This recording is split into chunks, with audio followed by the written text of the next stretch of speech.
Did you play House of the Dead Overkill? Yes, I did. Best fucking House of the Dead game. All right, I think this is it. Hello?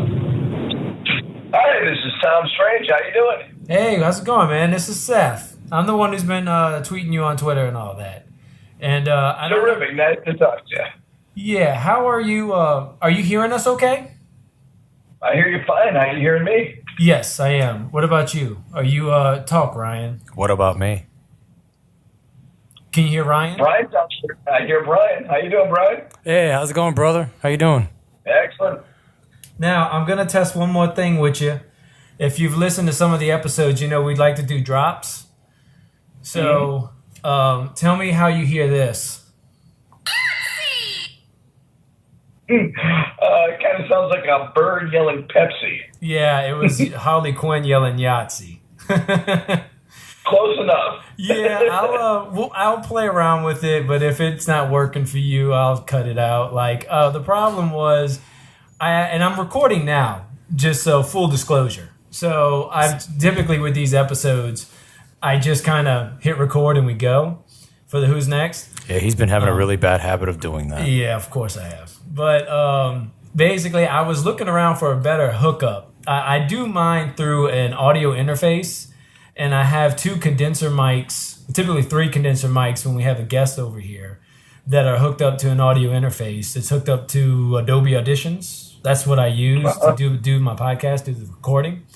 And doing a phone, apparently I need a special type of headphone jack that has 3 rings on it instead of 2. Because the 3rd ring is for delivering microphone audio.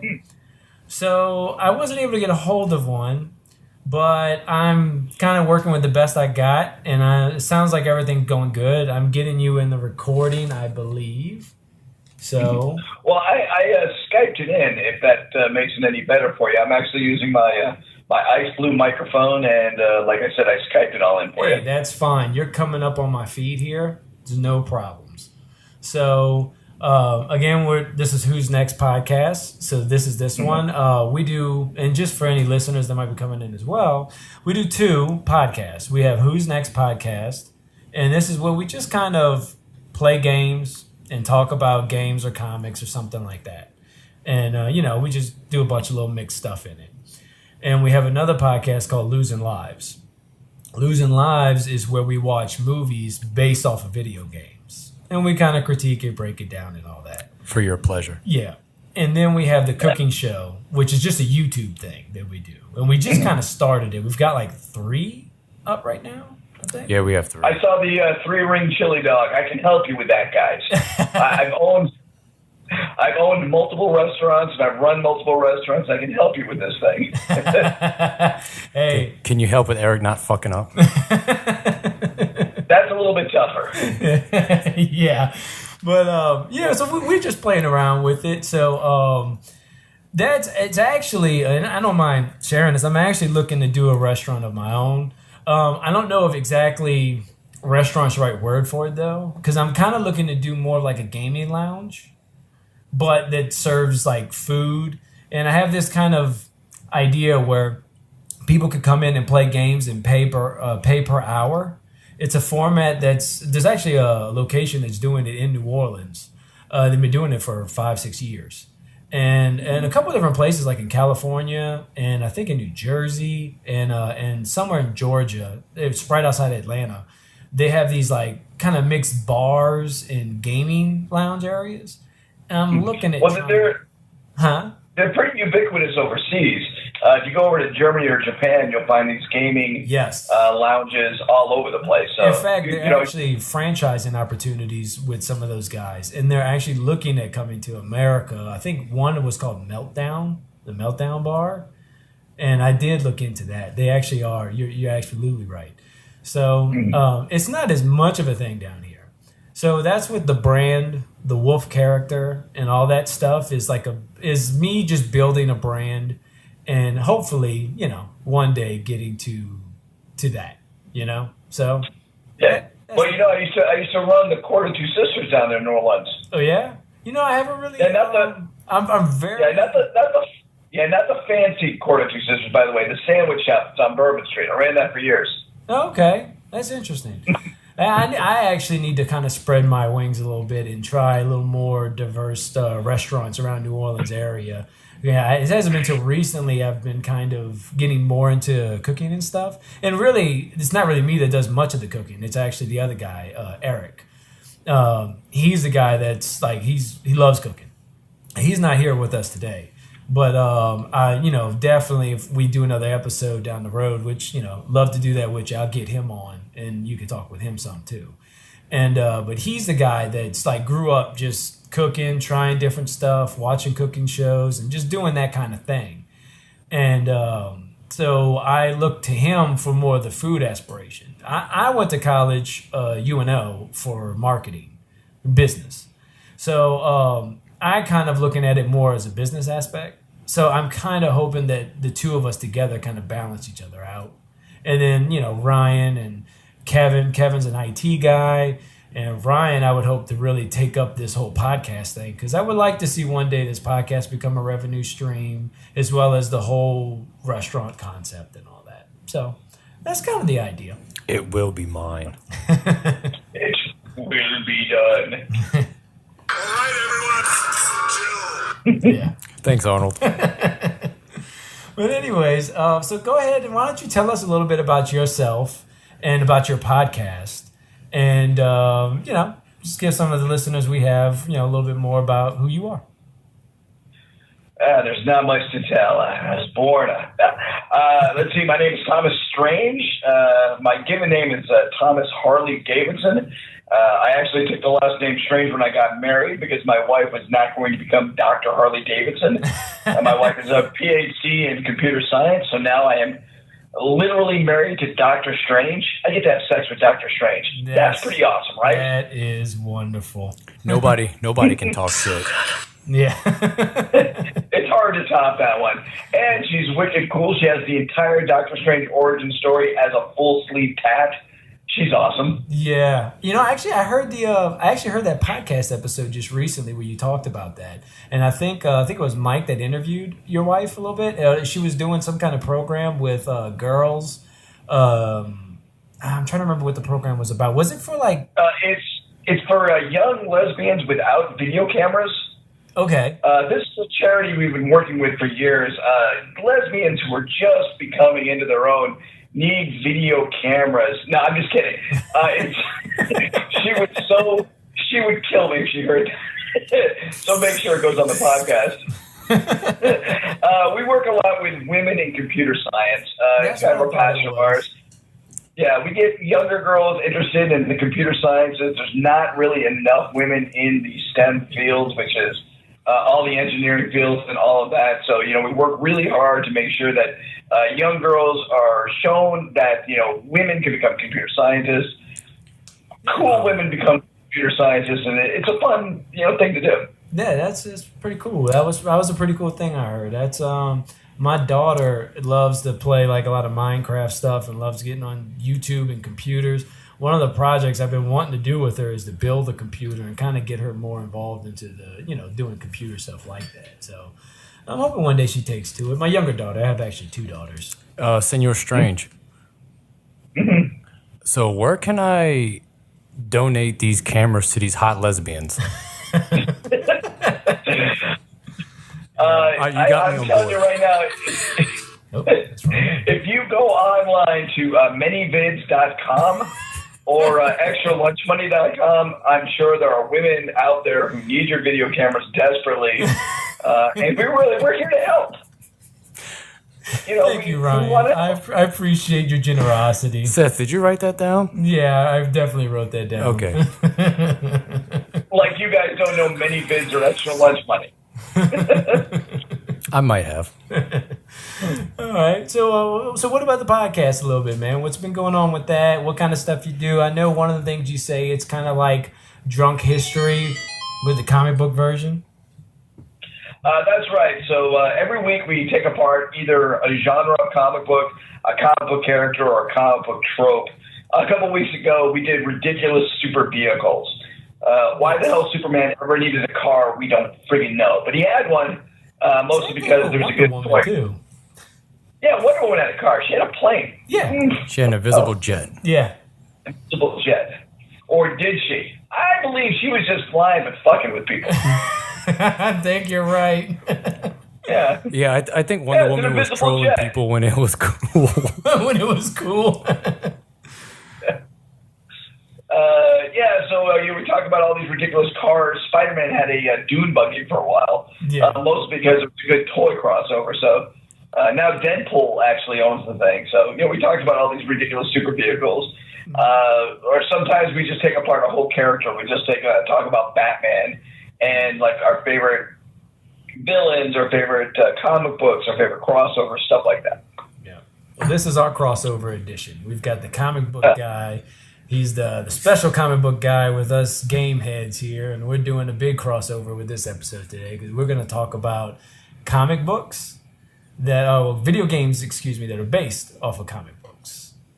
So I'll let our guest start, being the polite host here. Even though he looks straight at me like as if I'm going to start? No, you don't need to start. I don't trust you starting. You just keep drinking. Okay. Fair enough.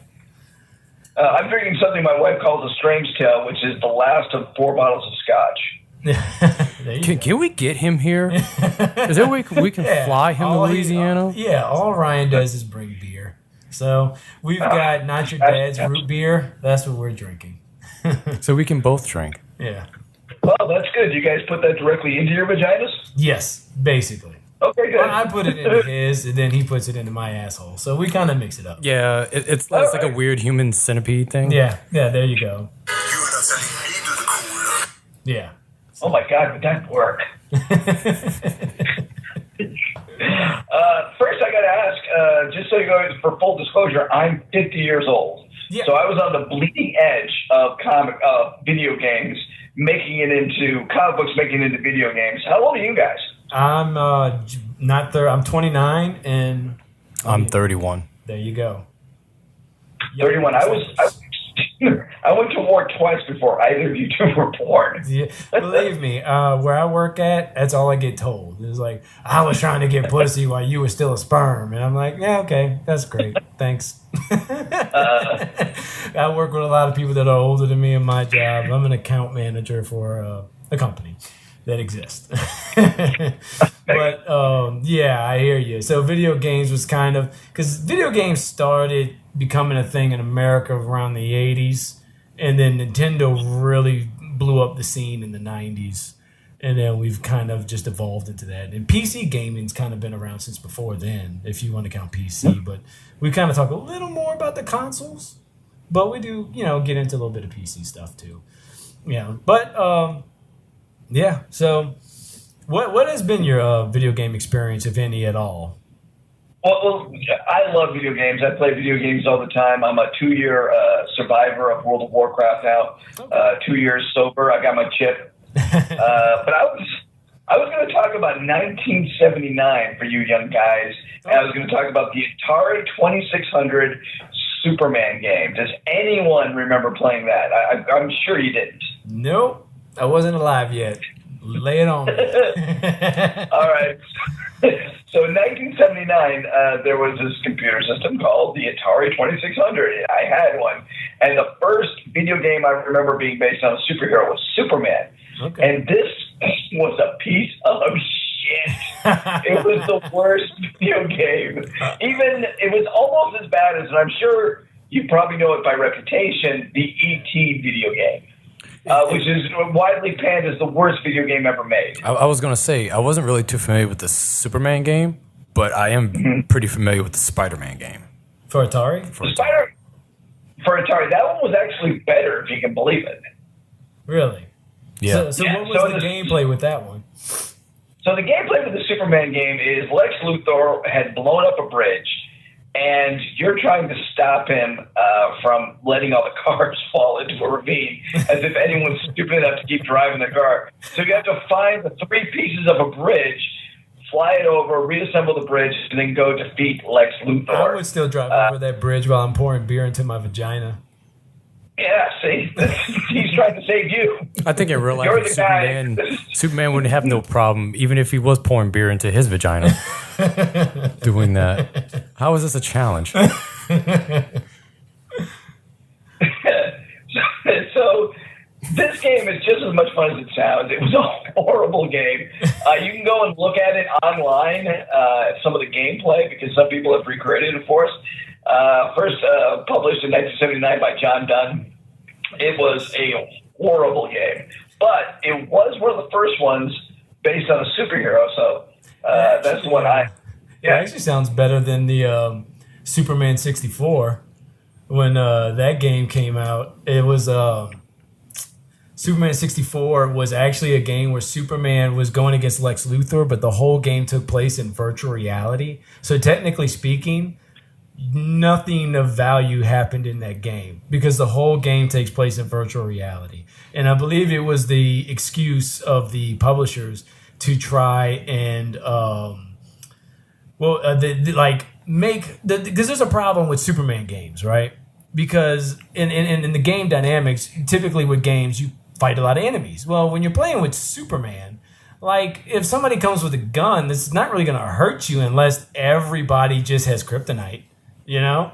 Yeah, so they were trying to really limit. Yeah. Well, they were trying to be like do a smart like kind of haha like this is how we do it, you know? And they were trying to they were trying to do where Superman could be at a level playing field basically. And but if the controls were terrible. You played Superman 64? I actually did play this game. There wasn't one of the games I had listed to talk about exactly, but yes, I did play. I rented this game from Blockbuster over and over and over again. I was a big fan of the cartoon, and this game came out, and I did it twice. I rented it twice. Realized this game is fucking impossible, and then I decided I made it a mission. I have to complete this. Why? I don't know. I can't go back and ask myself why, but I had to complete it, and I did. I am not happy with myself. But I think that Superman Atari game actually at least has more coherent plot than I think that does. But anyways, Ryan, I'm gonna let you go ahead. You are not sending me to the corner. All right, sorry about that. We kind of got a little swapped around. Are you there, Thomas? I am back, yes. Sorry about that, man. There's somebody calling in, and I was trying to ignore the call. Apparently, Ryan, of course, not thinking ahead, decided not to kind of put like some kind of like no notification. So we'll have beeping noises through the recording, which will be great. Well, not a lot of people. I'm super excited. Not a lot of people call me. Taking a lot of missed drops. By the way, guys, are we still recording? Yes, we are. Everything's still recording. All right, guys. All right. So getting back to Superman 64, I just looked it up on Urban Dictionary. Do you guys want to hear what the Urban Dictionary of Superman 64 and someone is? Oh, please tell us. Specifically, it's when a woman you are sleeping with is not giving you sexual fulfillment. So while you sleep, you resort to trapping her in an alternate dimension where she will be forced to navigate flying rings and time travels. I think Ryan just found a new mission in life. To use it in the vernacular, watch me crack that soldier boy in Superman 64 that hoe. There you go. That's what I'm talking about. If you need the white translation for that, that's watch me screw in this last capacitor so I might Superman 64 that woman of weak moral fiber, old chap. Now I know there was a reason why I finished this game. Well, go ahead, Ryan. Tell us one of the games you've got that you want to talk about on this. Well, I guess since we're on the subject of Superman, just two of them really quick. I remember the first Superman game I've ever played was a Superman game for the arcade system.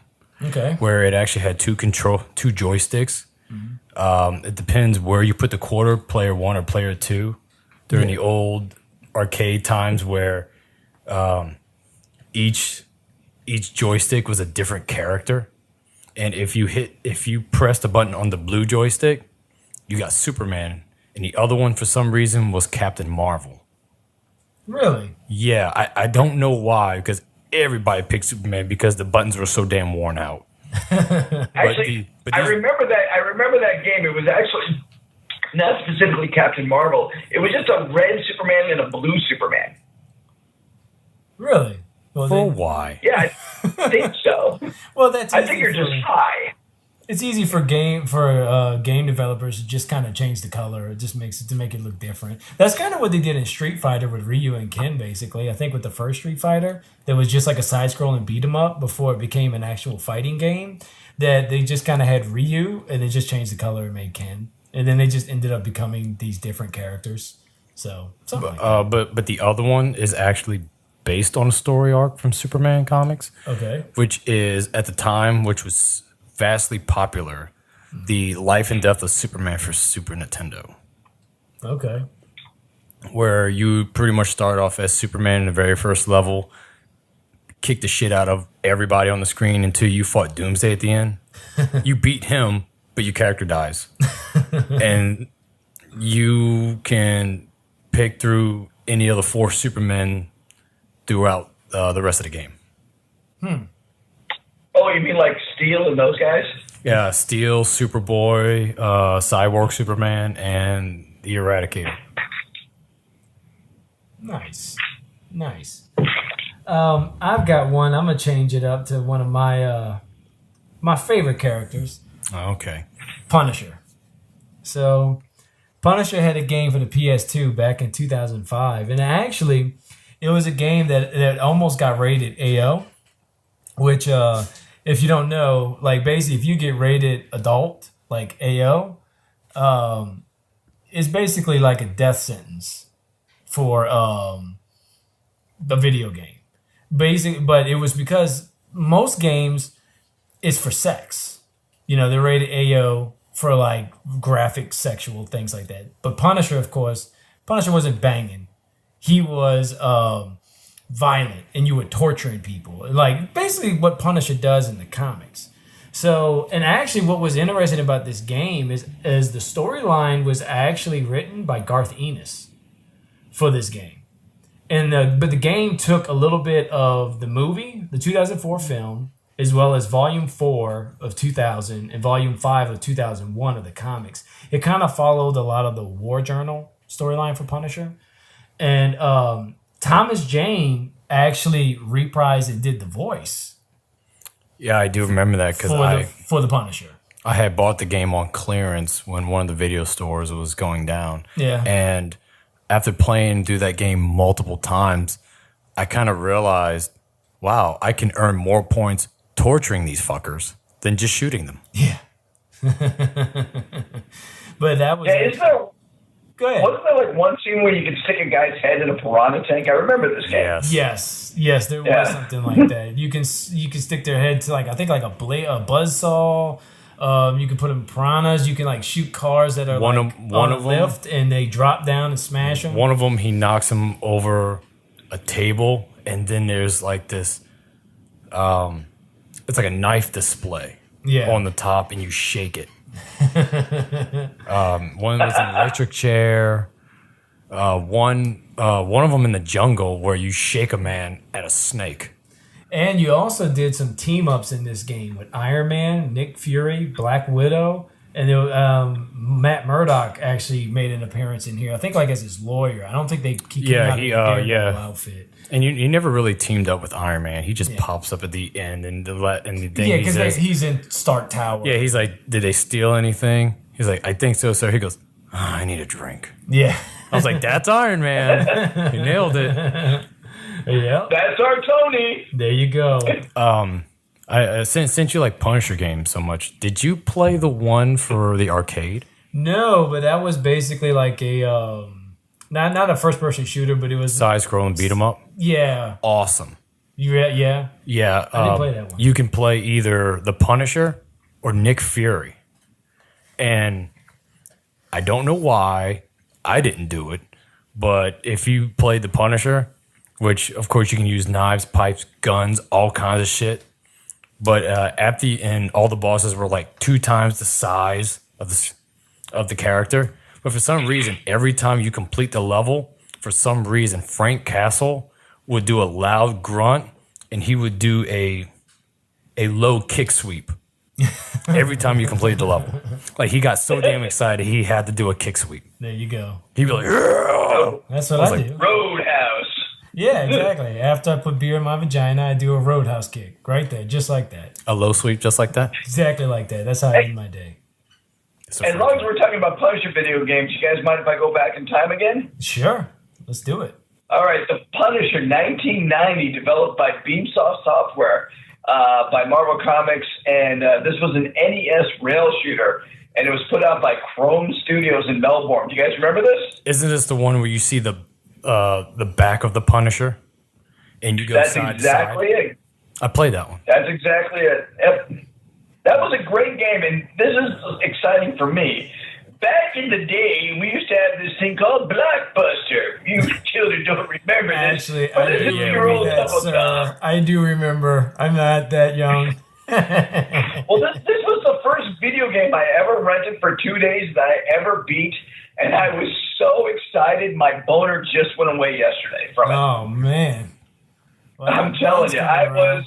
Yes, mine is just reappearing. It's like Groundhog I beat a video Day. game in It just 2 saw its own days. shadow.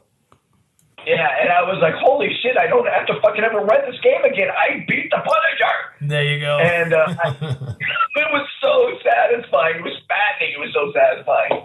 And I did it because I accidentally got 100% on a level. If you get 100%, you get the super gun to fight the final boss. And it was just by chance that I got 100%. I wasn't even, and I got the super gun. And I'm like, fuck yeah. And I just beat it. And I was like, I ran outside in my underpants. I'm high-fiving, strangers. It's 1990, so I got High-fiving arrested. strangers with your hard dick. Yeah. I poked the eye out of a midget by accident. It was terrible. There you go. And it's the 90s, so everybody's saying cowabunga. There you go. So that happened, and I love that game. That was a great game, too. Nice. I got one then, so we could talk about how the Punisher dies in a video game, and it's not very it's not I don't know, worst case. But anyways, it's a Marvel Nemesis. It's a game that actually was a comic series done off this. I don't know if it was based off the game. I'm not sure. I remember I played the shit out this game. But it was the storyline was that these aliens came down and they had their they created their own kind of they're not heroes, but they're powered type of people, because they were people they experimented on, and then there was an alien race that would come down, and when the game opens up, they kill Captain America, Punisher, which kind of makes sense. But then they kill the Hulk. And the Hulk dies, but the Thing lives. Okay. Would somebody explain that to me? Can you make sense of that for me? Is this Marvel Nemesis Rise of the Imperfects? Yes. I vaguely remember this game. It was a PlayStation 2, Xbox, GameCube. Focuses on the Marvel comic characters. Let's see.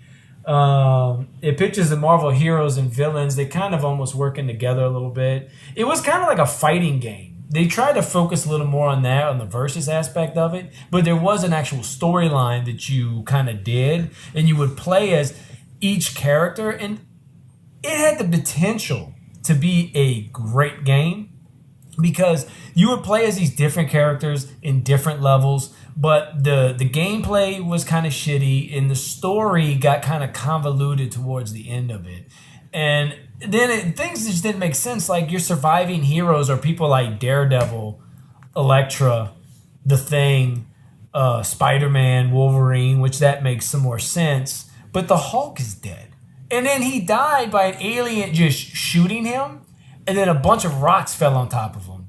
And then you see his Hulk hand turn into Bruce Banner, and that's it. Hulk is the strongest there is. How the fuck does he die and the Thing survives and Elektra survives and Daredevil? Doesn't make any sense. But I'm reading the wiki on that, and here's the sad part: he actually died of syphilis.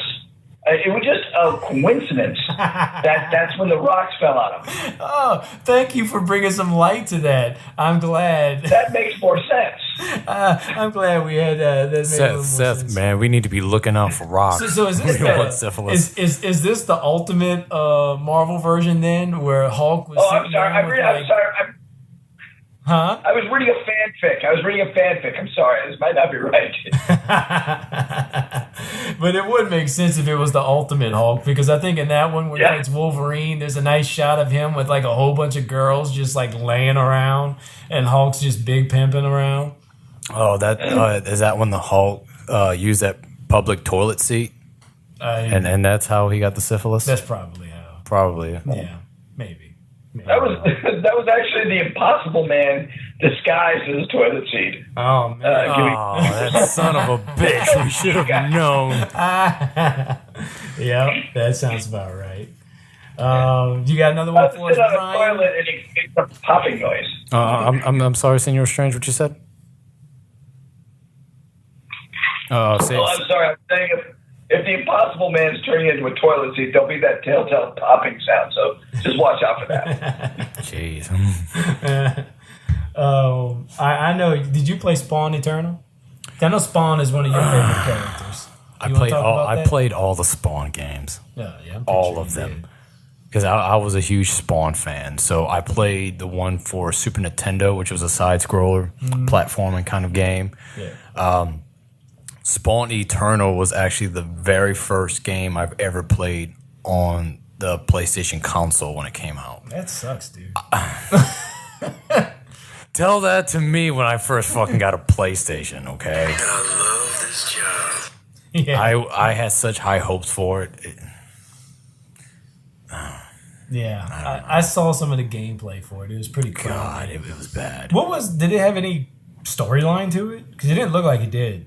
It didn't. Yeah, I didn't think so. I mean, the only time it really had any kind of storyline when there was a cutscene where Malboja sends him to the medieval times and he's medieval Spawn. And that's it. Yeah, there is a part in that game where he fights knights and shit. Yeah, and fucking little dwarfs and shit. I did not understand it. The other one I played was for the Dreamcast in Demon's Hand. Mm-hmm. All that was just a run-around shooter. Yeah. No story. You play all kinds of Spawn characters, and you just run around trying to kill them through, like, obstacles and shit. Mm. And they didn't really come out with a real semi-decent Spawn game until Spawn Armageddon for PlayStation 2. Okay. Which actually is based on the story arcs from issues 1 to 100. All right. Game was okay, but still, I have still yet to play a really awesome Spawn game.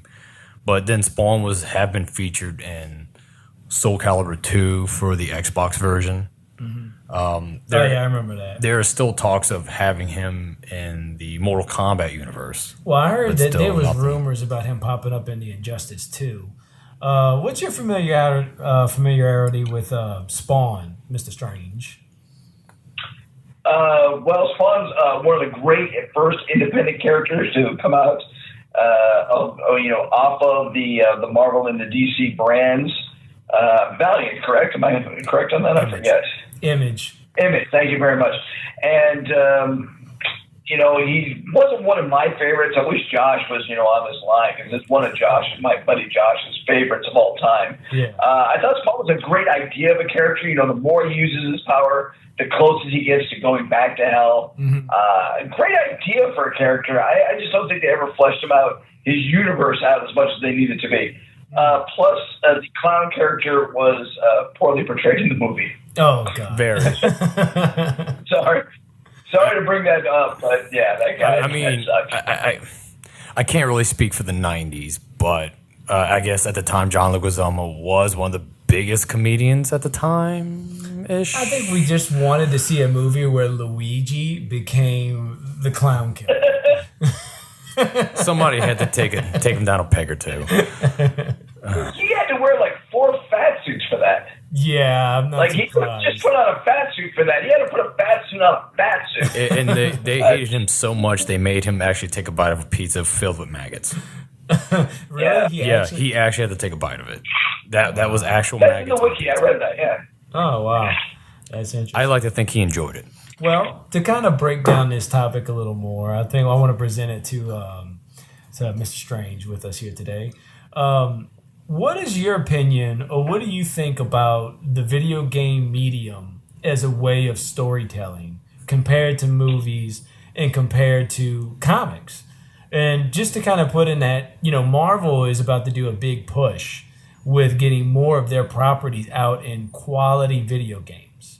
So what's your opinion on that? Do you think that could really blow up into something, or what? Well, there's a lot of pros. I mean, every single person wants to be their favorite superhero. I think what's the little video game, the new video game, I don't actually play it, the one where you buy the little figure and you put it on your PlayStation and you get to be in the universe. Oh. That Disney, yeah. The Disney Infinity. Yeah, I think that's what you're talking about. The Infinity stuff. Marvel characters, and you put them on the little tray and you can play. Yeah, it's like Infinity, Skylanders. Yeah. Yeah, and in Infinity, Captain America can rush over and just beat the shit out of Anna from Frozen. Yes. And just treat her like the piece of shit she is. That's why she loves 5 him. or 10 minutes. That's why she loves him. Yeah. Okay. I know. He cares. Yeah, I'm sure he does. I love that particular idea that we can have this giant sandbox where these kids can play in a virtual reality where, Anna can be on the same playing field as Captain America and the Hulk even. I feel that there's a lot of, I think that the dolls and the toys that we're playing with as kids are just kind of moving into this new virtual reality thing, especially with this Infinity system. And I don't see it as a bad thing. It's a bad thing when kids aren't playing and aren't using their imagination. And fortunately, from what I've seen on the Infinity stuff, you're still allowed to, play around with your imagination. Like, why is the Hulk driving a car, racing against Luigi and the guy from the Snowman? Yeah. I don't know. They're just having a good time. Stop trying to make sense of that shit. Well, I think, first of all, I do want to say Infinity, I believe, got shut down. So that's actually not going to be a game anymore. But it is an interesting idea, and it does play on things like Minecraft. Minecraft is so successful. It's one of the things my daughter plays a lot because it is an open playing field like that. And they do have all types of ports and mods and stuff like that where you can bring in all types of different characters and do things like that. Lego actually has been, I think, the bigger star here of combining and making this big sandbox where you just play with all these toys. Exactly what you're saying. And there's that game Lego Dimensions that does that too, that's still kicking, where you can have Marty McFly from Back to the Future team up with Lego Batman and team up with Gandalf from Lord of the Rings. Talk about just what the fuck are we talking about here? I would have never thought of that much younger. And it can be in the Ghostbusters world, fighting ghosts. Yeah. You can have that happen with this game. Now, Seth, when you put it all like that with these characters in this world, I need this now. Yeah. I fucking need this. and Darkwing Duck comes in at the last second and saves the day. That's the kind of thing that I'm really, really, happy that these kids get to play with. Because we were playing with that in our backyard as kids. Yeah. And then our fathers would run out and put a cigarette out on the back of our necks because we're playing with dolls. But that's a whole other story. Yeah, because I remember growing up not having a complete set of these action figures. So my Batman and Robin over here had to play with my Ghostbusters and my Ninja Turtles. Yeah. And my 1990s WWF wrestling figures. Yes. I had to pretend they were all X-Men. Or I had to pretend they were all, they knew each other somehow. Yeah. But getting back to on that with the story aspect of it, I don't know how familiar you are with the Arkham Asylum, Arkham Knight, Arkham City series. But those were flash bomb, and you're done. Yeah. But those 3 games, they did tell an interesting Batman story. And then it did spawn a number of comic books that continued the story in this world. And in fact, in Losing Lives, we even covered a movie. They did an animated movie of the Suicide Squad that was based in this Arkham City world. So we can start. I think like one of the things the DC is doing. I'm pretty sure you've heard with the Joker movie, and they're claiming that it's going to be a standalone Joker movie that Martin Scorsese is producing. Leo DiCaprio's the Joker. I don't think they've said that, because I think we're all thinking it. Well, it's supposed to be a younger Joker, I think, though. It's supposed to be like more like an origin story. Leo DiCaprio can play a fucking 20-year-old. Look at him. Okay, that could be true. But I'm thinking... Not in high definition, he can't. Yeah, not in high definition. You look like the fucking Crypt Keeper. You put on the high definition. Yeah, the 4K, and it's all gone. Oh, God. The magic is destroyed. But I'm thinking that with these games, they can be that thing. Because, like, I think that movie's going to be problematic. But where you can have that is in video games. Because you can do these more interesting... I want to say more interesting. I don't think that's the right way to say it. But you could do these interesting stories that are not from the movie universe, not from the comics universe. And they could be their own stories. And I think the video games can be a place... for, you know, different Batman stories. Endless possibilities. Yeah, that I don't think will get judged as harshly as if you did it on the screen. You know what I'm saying? What do you think? Well, it kind of depends. Like, we talk a lot about, like, for you guys, you're a little bit younger than us, your Flash has always been who? Well, I actually originally... Wally West, really? Yes, Wally West has been... Because I think he was the one that was in the Justice League show. Because when I was younger, I didn't really get into comics till later. But one of the things I did was I watched a lot of those 90s cartoons. And you're right. Wally West was the Flash. Oh, when I started. Wally West was the Flash for like 20 years. Yeah. And for me, it was Barry. Yeah. So it was Barry Allen. So, you know, I think what we're seeing now is we're going to have these new superheroes or superhero storylines in video games, and that's going to be the superheroes to the next generation. And there's nothing wrong with that. Every generation needs their superhero to be who they need it to be. 1970s Captain America was great on his own, but he's not a great 2017 Captain America. Hail Hydra. You know, Hail Hydra. We need our superheroes to, you know, be, you know, a reflection of the times. And being a reflection of the times sometimes means, you know, changing radically, and that can start very easily in a video game more than it could start in, say, its own comic book run or a movie.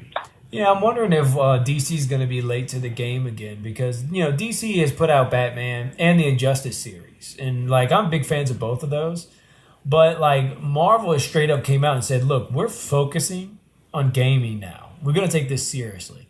And you've got a really big publisher, Square Enix, who's done the Final Fantasy games and all that. And they actually reinvented a lot of other gaming franchises as far as Tomb Raider and the Hitman series. Yeah, they are excellent. Yes. And they're supposed to be doing an Avengers game.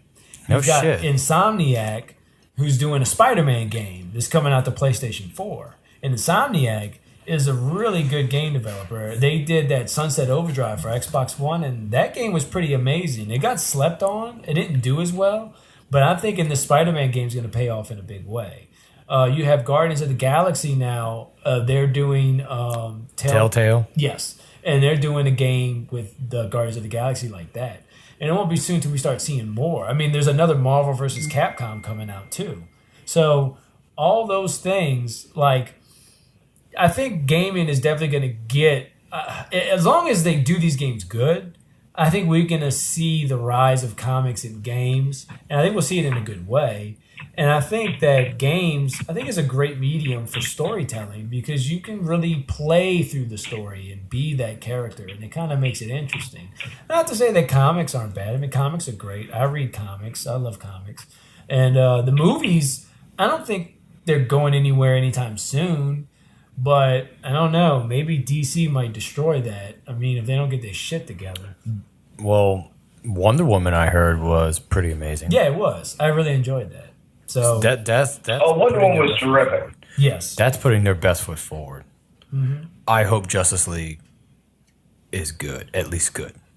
Yeah, I hope so too. But I mean, I don't know, man. I kind of feel weird. What's your thoughts on the Joker movie? I have high hopes. It kind of depends on what storyline they go with the Joker. One of our favorite things about the Joker has always been that he has retold his own origin story so many times that the Joker has no idea how he came to be who he is. And that's a very interesting way of looking at the character. You might remember that when Batman sat in the Allfather's chair, yes, he asked two questions, and one of them was, who is the Joker? And it turns out the Joker is actually three people, I think. Yes. So even Batman, who had all the knowledge in the universe, is slightly unaware of who the Joker might actually be. Yeah. So, it's a great, that character lends itself to video games in ways that many characters don't. Senor Strange, I got a question for you. Sure. All right, since we're on the same topic of that issue with the Joker, have you guys have heard any fan theories about the original Joker maybe being the comedian from the Watchmen series? Oof, that is, that's been kicked around a little bit, but, and especially with the whole Button series coming up, I mean, it's a possibility that it's one of the three, but I throw that out more as a long shot. But boy, if that happens, I mean, that is awesome. I brought it up one time because I read the Before Watchmen series, and and when I saw the button, when Batman holding the button, it made me think of the picture of when the comedian did the face paint of the yellow button on his face. And all I could think about was the Joker. It's not a bad fan theory. I never really thought about that part of it, but I'm slightly distracted now because I'm looking at the characters from Marvel vs. Capcom, and I can't fathom in my mind how the Hulk doesn't just hold down and rape Chun-Li. That should be the whole... Well, Senor Strange, I ask myself that all the time. He's waiting for the porno flick to come out. The Marvel vs. Capcom XXX parody. Yeah, because Seth makes me watch all the fucking porn parodies. He sends it to me. He goes, "This is your project." You're supposed to report on it, and you've not finished your project yet, you son of a bitch. You really want to hear what I have to say on that? Yes, next episode. We're going to do Ryan's porn corner, and then that's going to be your spot. Is it a whole episode? I will help out with that porn corner. Just there you go. You've got a partner in crime. And I got your number. I was watching a She-Hulk foot porn fetish site yesterday, and I'm thinking to myself, could this get any weirder? And boom, Rocket Raccoon comes in. There you go. Yeah, there's some crazy stuff out there. What's your Skype, Senor Strange? We need to watch these together. I don't think you want to do that. Go home and watch 10-inch Mutant Ninja Turtles. I'll tell you what. Later on tonight, I'll post up some of my favorites from my Pornhub fan site. I don't know about you, Senor Strange, but I've been seeing a lot of, like, when it comes to parodies as far as movies or comics, I've been seeing a lot of porn stars dressed as Harley Quinn. Absolutely. That's like a huge thing right now. Here's one that really kind of pissed me off. There's one of Batroc having sex with Harley Quinn. And the thing, not only is it the crossover that pisses me off, I cosplay as Batroc all the time. The motherfucker's costume is so good. I'm like, they got a better cosplay costume than I got for Batroc for porn. The guy rips it off in like 20 seconds. And not only that, Harley Quinn sucks his cock. So there's an added bonus. Is it? I've even heard that Riley Reid, who does, honestly, I saw the scene of her being Harley Quinn. She does a phenomenal job. I won't go into details. No, but no. I've even been told she's won an award for that scene. Oh, yeah? I was like, wow, I guess she's better than Maggie Robbie then. No, Piper Perry, way better. Really? She plays Harley Quinn too? Absolutely, yeah. She does a great one. She does the newer version, but it's terrific. Is she with like a black Deadshot? Yeah. I was fucking guessing, but okay. Sold. I'm on board. All right. Right off the bat, dude. Ryan has got a big grin ear to ear. Well, You like have a sixth sense for porn, my friend. I remember seeing the Avengers porn where China was She-Hulk. Yeah, She bangs Thor. that was awfully awesome. It was. I still remember the scene. The first one I ever saw was the Spider-Man one, where they did the little upside down kiss, and I'm just like, so what? Yeah. They're like, watch this. I was like, no, he did that to Black Widow. Seriously? She comes down again and pulls his dick out. Yeah, two more feet down, buddy. We're done. We got it done. well, I think that actually perfectly brings me. I have a new segment I was going to introduce called "What the Fuck." Well, Seth, we already did it. So yes, you basically did, but I was going to bring it back to Atari. Actually, do you know about the X-Man for Atari? Oh boy. Oh yeah, back in the day, that was a great. Well, it was an okay game. It wasn't great, but Atari, the 2600 porno game in 1983 by Universal GameX. Players controlled a naked man in a labyrinth, avoiding scissors, crabs, and teeth. And if you got to the end, you got to have a weird Atari graphic sex scene where just the guy running around with his dick out just gets to in and out, this purple. Why do that when you could just play Custer's Last Stand and do that? Oh, God. I was about to say this sounds a lot like Custer's Last Stand. That or Texas Chainsaw Massacre, where Leatherface kills people with his dick. Actually, after Custer's Last Stand, at least with X-Men, you don't have to clean yourself rigorously for watching a rape. That was just terrible. Yeah. X-Men, I would like to see that X-Man go ahead up against the X-Men in the actual comics and see who wins. Because I think the Atari X-Men might be able to beat X-Men from the comics just with his dick.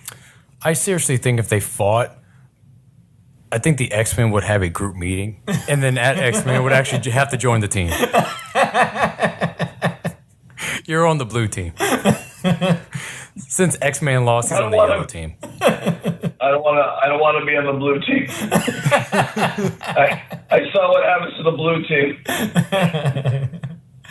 Oh man. So, do you have? I think the next thing we wanted to do. I think you said you wanted to do predictions. Predictions. I love predictions. I'm sorry. I'm watching a Harley Quinn farting video now on Pornhub, and I might not be able to keep going. Oh man. See, it starts with the thought. It starts with the thought. I don't think Ryan gets interested unless Harley Quinn is farting on cake. Then you've got him on board. Farting on cake. Yeah. That's a thing. Yeah, Well, it's a thing. Oh, go to cakefarts.com. It's there. There you go. Ryan, there's a whole new world for you to explore. Didn't I think I seen it all? You haven't. Fuck. God. There'll always be something. Look, I'm watching Darth Vader having sex with Harley Quinn right now. There's still stuff to do out there, guys. You're young. Have some fun. There you go. I think that's the most important lesson. Endless possibilities. Endless possibilities. Yeah, I'm not even making that up. I'm sending you a link right now. There you go. We're getting the link. It's all you, baby. God, I'm trying not to look at it. We have a podcast to do. Oh, man. Oh, we're going to rat dragon. So, what? Just to kind of change subjects on here a little bit. What comic conventions have you been hitting up? I know you do a little bit of traveling around to some different ones, right? Yeah, we do New Orleans every single year because one of our guys is not only from there, but Wizard World has been they've been gracious to us in the past. Maybe not to hear this podcast, but they've been gracious in the past of allowing us to come down there. We do panels on civil rights and social justice movements as reflected in comic books, horrible stereotypes in comic books, and we have a new, very serious one that we're talking about called Rape in Comic Books, when sexual assault becomes part of the storyline, in which we talk about how, sometimes these really insanely odd storylines get going that are, rape, but for some reason, we're okay with it this time. I don't know if you guys remember Captain Marvel, the female Captain Marvel, was raped by her future husband to have a version of himself brought into the present. And, we rolled with that storyline without, ever, getting too much into depth on how rapey this really is. And of course, the whole storyline in Daredevil is, pretty much about, in the Jessica Jones, was based around, a really egregious sexual assault that took place over years. And is it okay to be talking about sexual assault in comic books? And when is it age appropriate? When isn't? And are we handling the subject with enough seriousness in a comic form? I was also going to bring one up too. I remember a scene from League of Extraordinary Gentlemen. Oh yes, I remember this. With yes. Mr. Hyde finds the Invisible Man, and he butt fucks him. Yes. Well, you can't tell, but he's bleeding, and I'm assuming that's where it's going. So that was. It's funny. My parents are actually pretty. They're pretty religious, very Christian. Okay, but they're not the overly bearing. But that's just my background, and I was a little older, so I wasn't like a kid, but they knew I was getting into comics pretty heavy. So my parents decided to give me the League of Extraordinary Gentlemen as a gift. And I finished reading it. I was like, thanks for the book. I was glad to see the part where he butt fucked that guy. And my mom was like, what? What? Mom and Dad, we need to have a talk. Yeah, have a talk. What kind of books are you giving me? But that actually also brings me to something different. It's not exactly comics, but it's books because of the new It movie that came out. And the bit that's been going around about Stephen King, because in the book, there's a scene in that book where it's not rape, but all the kids. No, it's an orgy. Yeah, because she gives herself. She gives herself to them. Yeah, she gives her because now I read the book. I remember reading this back when I was in like 7th or 8th grade, and like the book I thought was pretty good. But I remember getting to that scene in the book, and I was like, what the fuck is this? Like, it was jarring, part of it. Now, I don't know if that was his purpose. No. In the storyline, it's supposed to be because, which is not played up in any of the movies at all. It's for them to be unified. Not to give, yes, because it's not to give any spoilers for the movie, which I did see the movie, and it was good. But the movie didn't really play up the idea that these kids actually have powers when they're together. They have not superpowers. They're more like perks. Basically, like one of the kids, I think Eddie, he can navigate very well. Yeah, he had good direction. And that's actually what happened. They were lost in the sewers. Yeah, I think Mike had good memory. Yes. And so what they decided to do was, I think Beverly, if I remember right in the book, she actually comes up with the idea where she tells them all to just take turns on her. Because she's so used to the fact that she was sexually assaulted by her dad. I don't think that was said in the book, though. I want to say it was. I don't remember because in the Very old vaguely. movie, It was implied in the book. It was implied. Heavily implied. Oh, yeah, I don't think it ever was done though in the way that it's done. Did any of you see the movie? Not the new one. No. Did you see it? No, but I had a friend of mine. I asked her about this exact scene because I was wondering if there was any way possible to handle this scene because child rape, child sex is such an insanely big taboo here in the United States, and maybe it should be. Yeah. But even implying it in a movie would be very difficult. And she said, no, what they did was they made the girl in the movie, and this is not a spoiler alert, but this is part of a little bit of the plot, is they made the girl a little more sexual as a person instead of showing the scene. Now, in the book, which I thought was really well written, a great book, she has them all take turns as a bonding thing. Yes, so, exactly. They're all and this goes back to Klum Brothers. Klum Brothers is something that some tribes believe in, that if you all have sex with the same person, you're bonded together. You're part of a pack. You're part of a tribe. And, I really thought that this was an engaging, thought for these young kids and a bold move by a writer who, is known for his bold moves.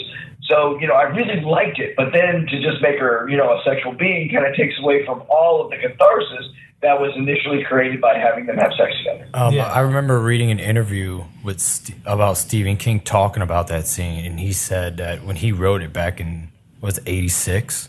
Yeah. He said that when he writes stuff down, he doesn't really put much thought. He just puts it. But at the same time, in the time of the 80s, he didn't think that the world was just so sensitive towards those things. Yeah. So and when I read it, I kind of, the way I looked at it with an open mind was thinking that here's these kids having this sex scene. It was their way of leaving their childhood and trying to enter an adulthood. Like some kind of symbolism. Like a coming to age kind of right, because Pennywise likes to feed on kids. Now, maybe if these kids did this, then this would be their way into adulthood to mature and have more strength against Pennywise. That's kind of how I saw it. Yeah. Maybe I'm I like that. That's a different interpretation than what I had, but I love that. It makes sense, and I think it's kind of an allegory. I think a lot of people can interpret it the way that they need to interpret it. Yeah. So, but I think we've knocked out about an hour. We've kind of hit all. That's what 3 degrees, motherfuckers. That's what you get when you get 3 degrees. Nice. But I want to thank you very much for calling in and joining us on this podcast, man. I really appreciate it. I've been enjoying your podcast. I've been kind of going through your library. I've been looking forward. I know y'all haven't dropped an episode recently. Are y'all doing one pretty soon?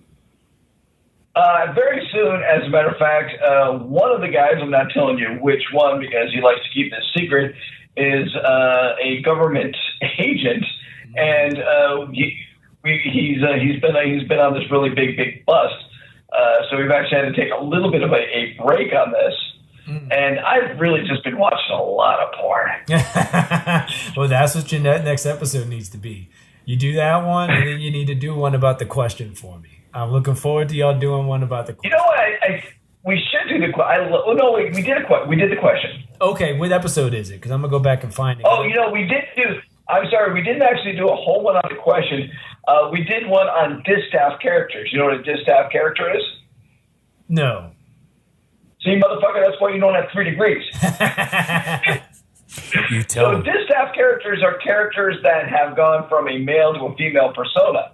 Oh, okay. And the question is, of course, one of those characters. So if you listen to our distaff character one, we talked about a few different superheroes who have gone from a female character to a male character or back from a male character to a female character. And the question is one of the few ones that did it very seamlessly, we think. But you know what? We really should do a whole one on the question. It's terrific. Didn't in the New 52, they kind of made him more like a godlike character? And you know what? I haven't read as much of the New 52 as I should because I've been watching a lot of porn. Yeah, I think the Trinity series, actually, I've read one of the trades on that. And they had these 3 different, beings. One was the Spectre. One was Pandora. I think she was Pandora. She had Pandora's box. And I think one was the Question. And they were these almost supreme beings or these God-ish characters or something like that. And they kind of changed up Question is typically just, I think his original was just like a reporter, I think, right? Or something like that, who then put on a mask and was uncovering all types of strange conspiracies. The Question is the faceless character. Yeah, right? yeah. For some odd reason, I keep going back to that movie Dick Tracy. Oh, yeah. With Madonna being that faceless character. I don't know. But thank you for joining us. Do you want to give out your Twitter handles or anything like that where people can find you and follow you? Sure. Sorry, I'm distracted by watching porn again. You can just look at the Longbox Brother, guys. you keep on trucking. Keep on trucking. Just keep talking. I'm almost there, fellas. You're going to see us at the Longbox. Beer in my vagina until you finally come. You know what sets me off, Big Daddy. Hold on a second. We'll keep talking about Atari. Keep talking about X-Men. John Slower, what does he do to Jubilee? Go to Outside the Longbox, at the Longbox Guys, to follow us on Twitter. You can find us by just going to Outside the Longbox or the Longbox Guys on Podbean or on Twitter. And we're always there for you guys, day and night. And we're usually a lot cleaner than this, but I'm like 4 strange tales into it. Yeah, and that's all right. We're not very clean at all on this, so this is your open place to do that. Feel at home. Is this my safe place? This is your safe place. You can let it out here. That's what we all do. That's what I do. Typically, Ryan's job afterwards is to wipe all the white off of my audio interface. And then go watch more fucking porn. Yeah. He sends me fucking links. He's just like, well, here's your new project. Oh, I just sent you a couple links over at Sammy Sandwich. Don't worry about that, guys. There you go. It's all Harley Quinn farting porn, but still. There you go. I have a lot on my plate here. Gotcha. But thanks for joining us. And again, everybody, who'snextgaming.com. Check out the website. All our podcasts are on there. I got a couple of blog articles up. We've got links to the videos. The next video we got is Dr. Robotnik's Fat Ass Omelet. So that one's coming soon. That was good as shit. Yeah, it was. We did an omelet where we put steak, chicken, bacon. What else we shoved in that motherfucker? A lot of love. And boom goes the dynamite. I'm done, guys. All right. I'm glad we were able to let you finish. Take it easy, man. Appreciate you. Appreciate you guys.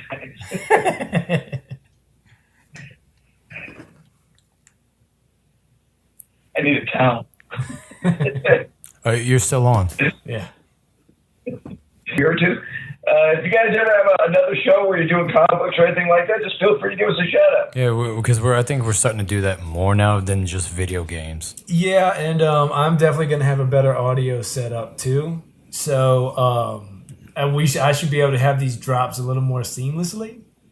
So they'll be better than me putting one phone up to another phone and then playing audio into that phone. Because that's basically what I have to do right now until I can get the proper wire. Well, Seth, we do what we got to do. You have to do that. I got to watch all this fucking porn now. Yep. So. Fart porn. Is it really fart porn? Yeah, it's fart porn. That's all you're going to... That's a thing? From now on, that's all... Yeah, there's a thing. You need to listen to your mom's house podcast. Then there you go. I thought you said you need to go listen to your mom. I'm like, she knows about this shit too? Your mom probably does know. Holy shit. Too. I'll be pissed if she does. Shit porn's a whole lot different. No, yeah, that's still Ryan's area. I try to. No, I try Take it to a new level, guys. Ryan gets addicted if he watches too much of it. So, just in spoonfuls. It's like a good diet. All right, guys. Call on me whenever you need. It was great talking to you. All right, great talking to you. Hey, thanks for having me. Thanks. Great having you. Bye-bye.